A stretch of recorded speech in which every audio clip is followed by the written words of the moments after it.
Carlo Ancelotti ২০২৫ সালে Brazil জাতীয় দলে দায়িত্ব নিয়েছেন।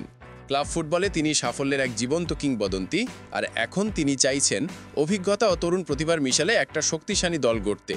তাই প্রশ্ন উঠেছে, পুরনো তারকারা কি আবার সুযোগ পেতে পারে? প্রথমে আসি থিয়াগো সিলভার কথায়। তিনি এখন ফ্লুমিনেন্স ক্লাবে খেলছেন এবং এখনও ফিট থাকার চেষ্টা চালিয়ে যাচ্ছেন। সাম্প্রতিক সময়ে ক্লাব ওয়ার্ল্ড কাপে ইন্টার মিলানের বিপক্ষে চমৎকার পারফরমেন্স করেছিলেন। নিজেও বলেছেন, অ্যাঞ্চেলোত্তি যদি ডাকেন না আমি প্রস্তুত, কিন্তু বয়স প্রায় 40 পেরিয়েছে। গতি ও ফিটনেসে কিছুটা ঘাটতি আছে, আর ব্রাজিলের ডিফেন্সে এখন তরুণ প্রতিযোগিতা তীব্র। তাই তার ফিরে আসার সম্ভাবনা খুব বেশি নয়, আনুমানিক 20 থেকে 30%। এবার আসি ফিলিপি কুটিনহোর দিকে। তিনি ভাস্কো দা গামাতে চিরে নিজের ছন্দ খুঁজে পাচ্ছেন।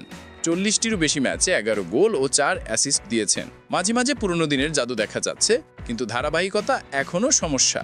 তবু যেহেতু অ্যাঞ্চেলোত্তি ক্রিয়েটিভ মিডফিল্ডার পছন্দ করেন, কুটিনহো যদি ফর্মে থাকতে পারেন তার ফেরার সম্ভাবনা তুলনামূলকভাবে একটু বেশি, প্রায় 30 থেকে 40%। সবশেষে বলা যায়, এই দুইজনই অভিজ্ঞ ও দেশের জন্য খেলা আগ্রহ এখনও হারাননি, কিন্তু নতুন প্রজন্মের ভিড়ে তাদের জায়গা ফিরে পাওয়া সহজ নয়।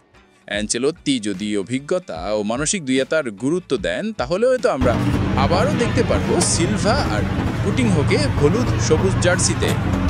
তোমরা কি ভাবো, ওরা কি ফিরে আসা উচিত? নিচে কমেন্টে জানাও, আর ভিডিও ভালো লাগলে লাইক, শেয়ার আর সাবস্ক্রাইব করো।